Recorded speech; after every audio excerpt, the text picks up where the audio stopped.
Bonjour et bienvenue à cette nouvelle vidéo dans laquelle on va parler de géométrie dans l'espace et en particulier de produits scalaires. Aujourd'hui, on va traiter donc deux exercices dans les détails et en particulier, on va voir les techniques qui nous permettent de déterminer une équation cartésienne d'un plan. D'accord? En particulier, on commence avec la première méthode qu'on va utiliser ici. D'accord?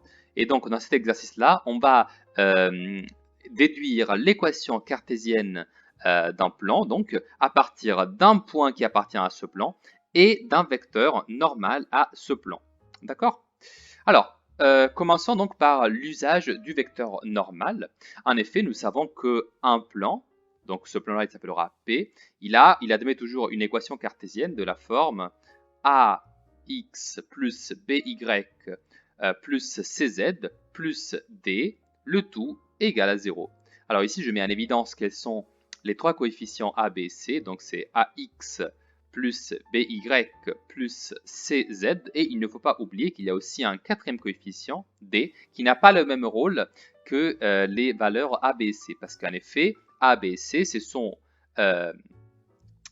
les valeurs, donc des coordonnées d'un vecteur normal à ce plan. Ça veut dire que dans notre situation, on peut tout de suite prendre ce vecteur normal et l'utiliser. C'est-à-dire qu'on va prendre ces coordonnées 3, 1 et moins 2 et les remplacer donc à la place de A, B et C. Donc on va mettre 3, 1, donc je l'écris mais je pourrais le faire disparaître au prochain passage, et moins 2. Et donc, je complète par 3x, donc plus 1 fois y, donc plus y, moins 2z. Et il nous reste seulement à déterminer d. Donc, déjà, je gagne beaucoup d'informations grâce à la connaissance du vecteur normal à notre plan P.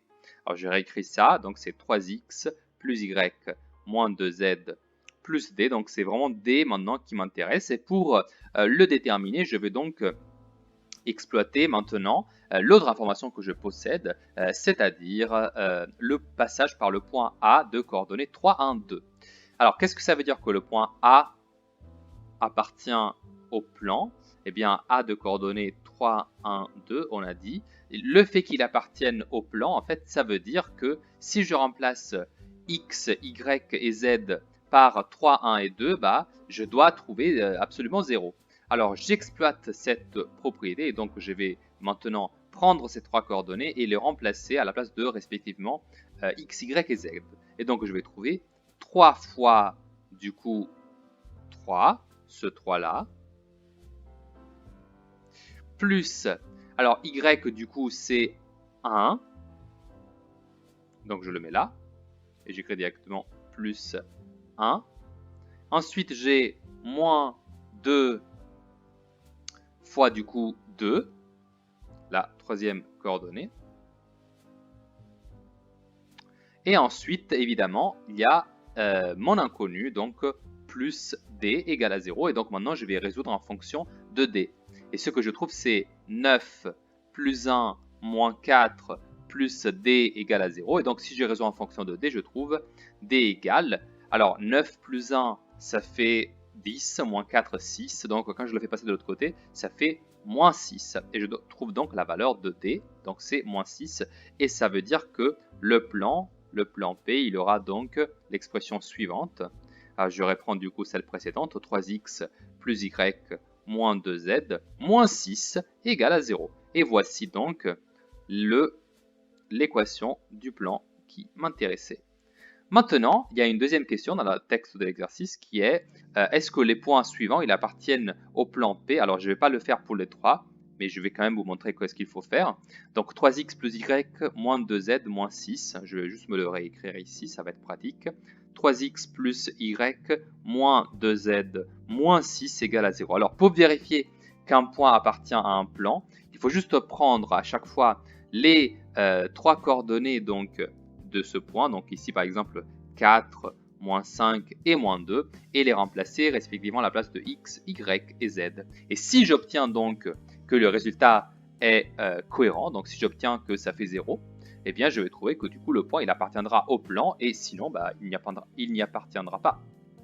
Donc je vais remplacer, et je trouve ici du coup 3 fois 4 plus moins 5, moins 2 fois moins 2, moins 6. Vous voyez, j'ai juste remplacé. Et maintenant, je vais voir si ça fait bien 0 ou pas. Alors, je trouve 12 moins 5 plus 4 moins 6. Regardons si cette égalité va être vérifiée. Donc, alors 12 moins 5, ça fait bien 7. 7 et 4, ça fait 11.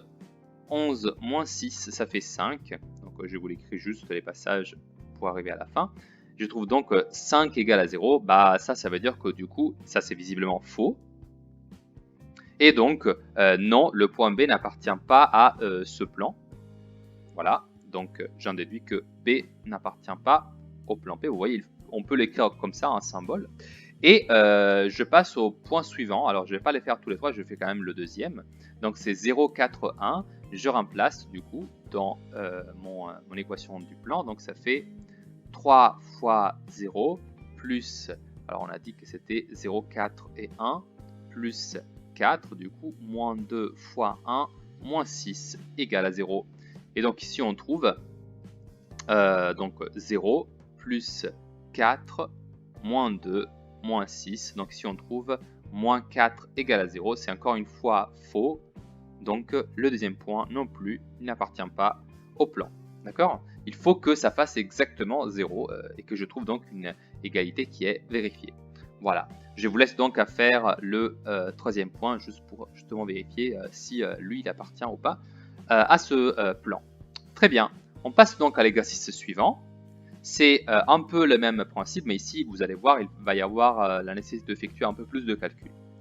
Alors, ici, déjà, on a l'affirmation que 3 points définissent un plan parce qu'il nous demande directement de déterminer une équation cartésienne du plan P définie par ces 3 points. Donc, déjà, on sait qu'ils définissent effectivement un plan.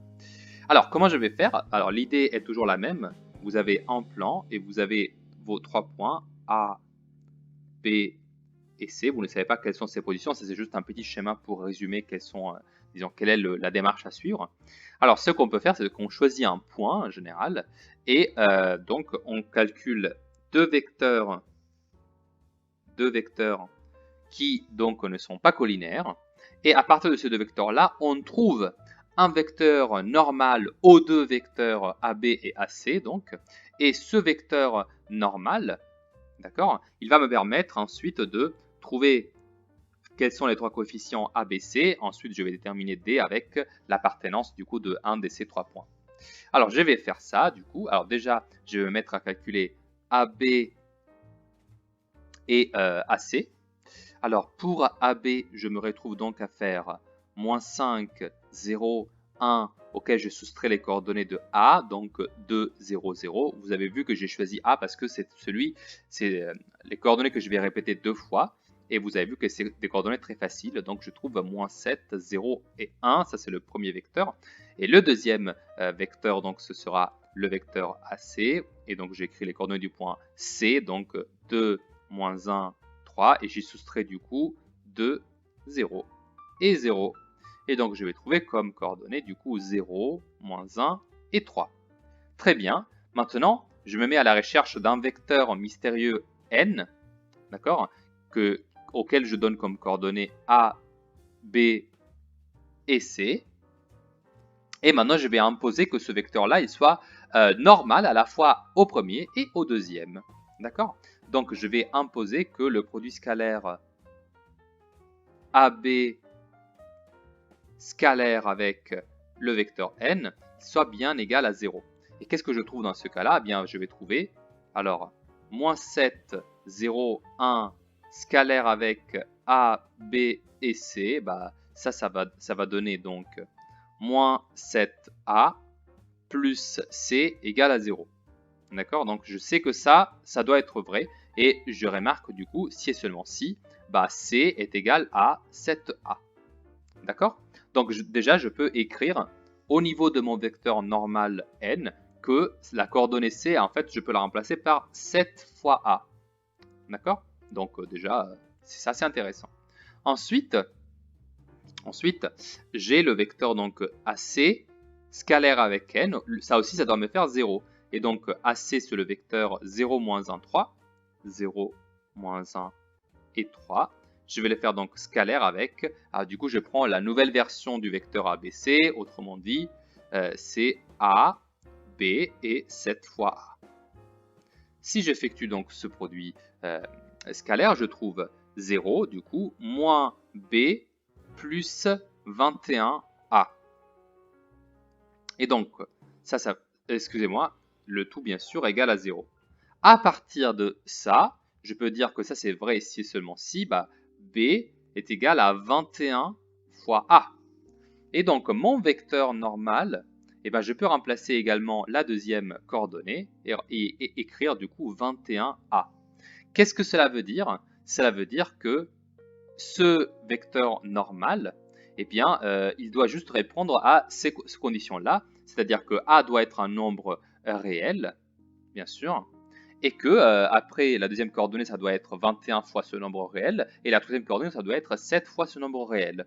Donc je peux choisir n'importe quelle valeur pour A. Je vais choisir une valeur qui me convient bien, par exemple, une valeur simple qui me permet de quasiment ne pas faire de calcul, c'est A égale à 1.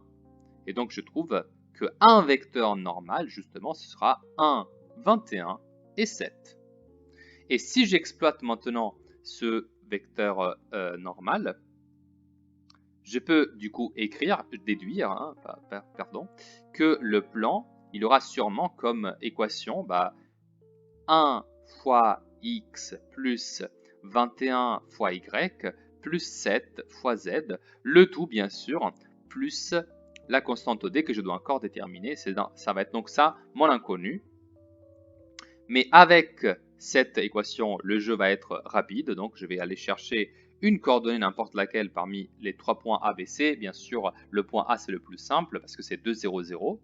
Et donc je vais la plonger dans l'équation que j'ai trouvée, donc je vais y écrire 2 fois 1, donc ça fait 2, plus 21 fois 0, ça va faire 0, plus 7 fois 0, bien sûr ça va faire 0 encore, plus d égale à 0, et donc d égale visiblement à moins 2 quand je vais faire passer le 2 de l'autre côté. Et si je trouvais la valeur de 2, ça veut dire que l'équation de ce plan, elle sera x plus 21y plus 7z moins 2 égale à 0. J'ai donc déterminé l'équation de mon plan. Très bien. Une fois que j'ai effectué cela, je peux passer à la deuxième question. C'est encore une fois une question d'appartenance des deux points D et E. J'en ferai 1 sur 2. Je vais prendre le premier. Donc c'est moins 5, 1, moins 2. Alors, du coup, c'est le point D. Moins 5, 1 et moins 2. Je vais donc remplacer ces trois coordonnées à la place de x, y et z pour vérifier si je trouve une identité ou pas. Et donc je vais faire moins 5 plus 21 fois 1 plus 7 fois moins 2. Moins 2 égale à 0. Et je trouve du coup moins 5 plus 21 moins 14 moins 2. Or, il s'avère que si vous faites la somme du côté de gauche de cette égalité, vous trouvez moins 5 plus 21 moins 14 moins 2, ça fait bien 0. En effet, c'est très simple à voir si vous faites moins 5 moins 14 moins 2. Moins 5 moins 14, ça fait moins 19, moins 2, ça fait moins 21, et moins 21 plus 21, ça fait 0. Donc je trouve ici 0 égale à 0, donc c'est vrai. Vous voyez, cette identité est vérifiée, et donc je peux en déduire que D appartient bien à ce plan P. Voilà, je vous laisse vérifier le deuxième point par vous-même. De toute façon, la technique est absolument la même. Voilà, on a terminé les exercices d'aujourd'hui. Je vous remercie donc pour l'attention et je vous dis à bientôt pour une prochaine vidéo.